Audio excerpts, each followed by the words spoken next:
दोस्तों आज का टॉपिक है, क्या बेटा पाने के लिए वाई गुणसूत्र बढ़ा सकते हैं। जी हाँ दोस्तों हमारे इंडियन कल्चर में यानी कि भारतीय कल्चर में एक ऐसी परंपरा है जिसे बोलते हैं कि भाई बेटे की चाहत। यानी कि जैसे कोई भी जब समाज में जो जोड़ा होता है, ठीक है ना, जब किसी की शादी होती है तो शादी होने के बाद उसके ग्रैंड पेरेंट्स हों, चाहे वो उसके लड़की लड़का के माँ बाप हों या फिर लड़का लड़की खुद ही हों, वो ये चाहते हैं कि भी हमारे घर में एक बेटा आ जाए। यानी कि बेटे की चाहत जो है वो सबसे ज़्यादा जो है वो देखी गई है। बेटा आ जाए तो वो हमारी बुढ़ापे की लाठी का सहारा बनेगा, और बेटी आ गई तो फिर वो नहीं आनी चाहिए। हाँ, यदि बेटे के बाद बेटी आ गई तब तो कोई बात नहीं, और यदि पहले ही बेटी हो गई तो उनको एक बेटा जरूर चाहिए। यानी कहने का मतलब है कि इंडियन कल्चर में जो फैमिलीज होती हैं वो ये मानती हैं कि भाई एक बेटा जो है वो कुल को तार देता है और वो कुल को आगे बढ़ाता है, वंश को आगे बढ़ाता है, इसलिए बेटा होना जरूरी रहता है। अब दोस्तों यहाँ पर लोग चाहते हैं कि शादी के बाद जब कोई भी बच्चा हो तो वो एक बेटा हो, यानी कि एक लड़का हो, ठीक है। तो लड़के की चाह में क्या हम वाई गुणसूत्र बढ़ा सकते हैं? देखिए, मैं थोड़ा सा आपको इसको साइंटिफिक वे में समझाऊंगा कि लड़की या लड़का कैसे पैदा होती है। देखिए, यदि हम देखें तो एक्स गुणसूत्र जो होते हैं ये एक जोड़ी गुणसूत्र हैं, तो एक्स एक्स यदि मिलते हैं तो लड़की पैदा होती है, ठीक है। क्या पैदा होती है भाई? लड़की।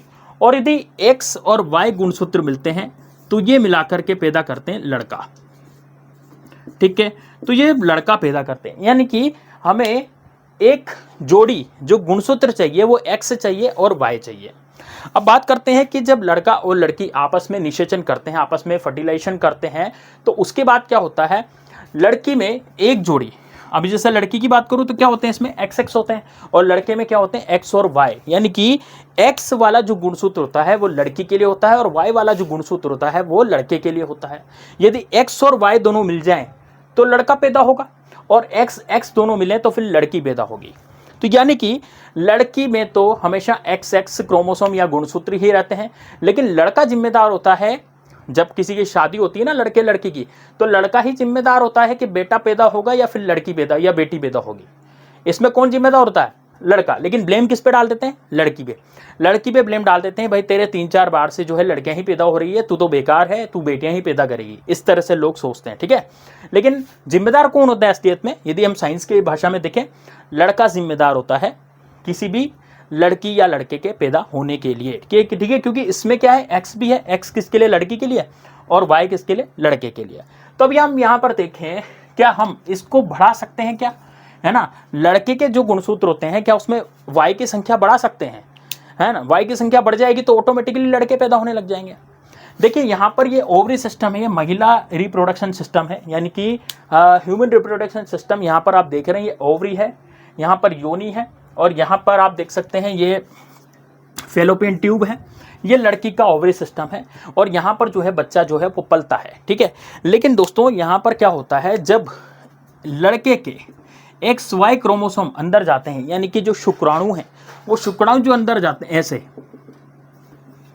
ठीक है, तो उससे क्या होता है, यहाँ पर ये सिस्टम ऐसे काम करता है कि इस सिस्टम में सबसे पहले जो ट्यूब होती है फेलोपियन, तो यहाँ पर जाकर के ये जो स्पर्म है यहाँ पर इकट्ठे होते हैं, और यहाँ पर एक एग होता है, एग से वो फर्टिलाइज करता है। यहाँ पर आप सोचिए कि ये जो एग है, ये जब ये जो हमारा स्पर्म है, स्पर्म जब ये लड़के का स्पर्म है, जो ये जब इससे अंडे से, ये अंडा है, ठीक है ना, अंडे से ये जब टकराता है, देखिए बहुत सारे स्पर्म काउंट होते हैं, यहाँ पर मैंने 3 बनाए हैं, है ना, लेकिन यहाँ पर मिलियंस में होते हैं, ये लाखों की संख्या में होते हैं, लाखों की संख्या में होते हैं। तो रेस नपती है एक, और रेस नपने के कारण एक अंडे को एक ही कंज्यूम कर पाता है, यानी कि एक अंडा जो है एक ही स्पर्म को ले पाता है। अब वो डिपेंड करता है, मान लीजिए स्पर्म एक्स का होगा, ये स्पर्म वाई होगा, ये वाला स्पर्म जो है ये भी एक्स हो सकता है। अब यहाँ पर कौन रेस में जीत गया? मान ली एक्स जीत गया, ये वाला जीत गया, तो लड़की पैदा हो जाएगी। यदि ये जीत गया वाई वाला, तो लड़का पैदा हो जाएगा।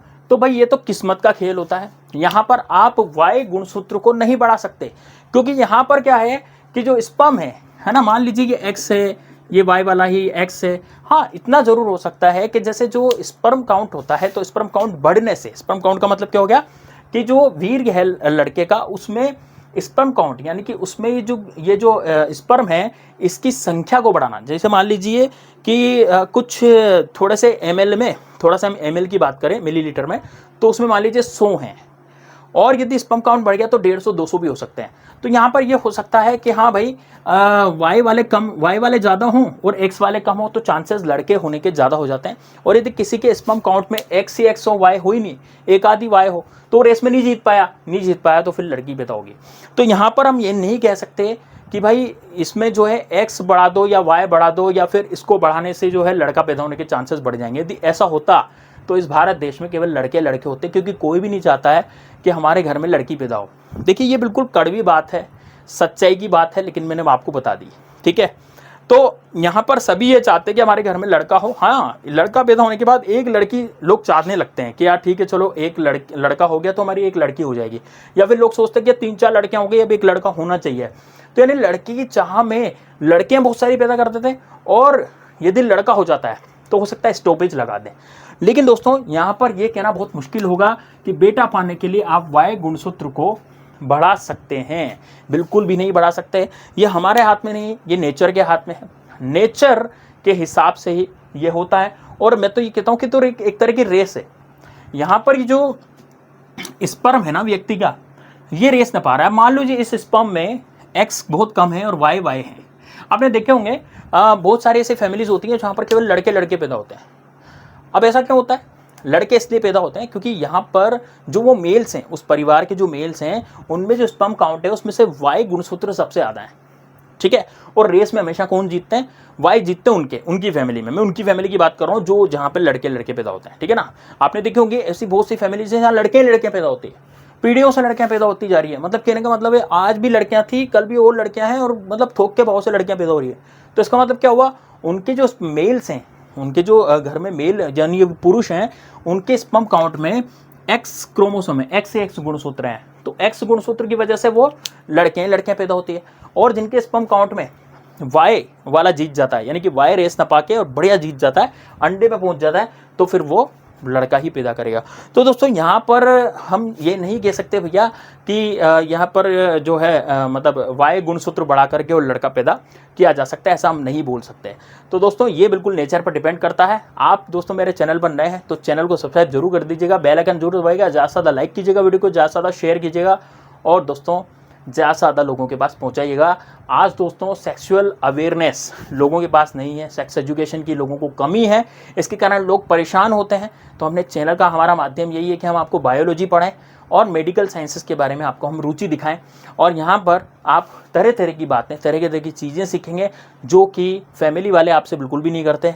आपकी फैमिली से आप वो बातचीत नहीं कर सकते, आप अपने माँ से नहीं पूछ सकते, आप किसी से भी नहीं पूछ सकते, और आपकी शादी हो जाती है और आपको पता भी नहीं लगता भाई क्या होना है। ठीक है दोस्तों, तो हम इस तरह की एजुकेशन आपको देने का प्रयास कर रहे हैं ताकि आप लोगों का जीवन जो है वो सुधर जाए और आपके जीवन में आप बिल्कुल सुखी रहें। तो दोस्तों मस्त रहिए, चुस्त रहिए, मिलते हैं नेक्स्ट वीडियो में, तब तक के लिए जय हिंद, जय भारत।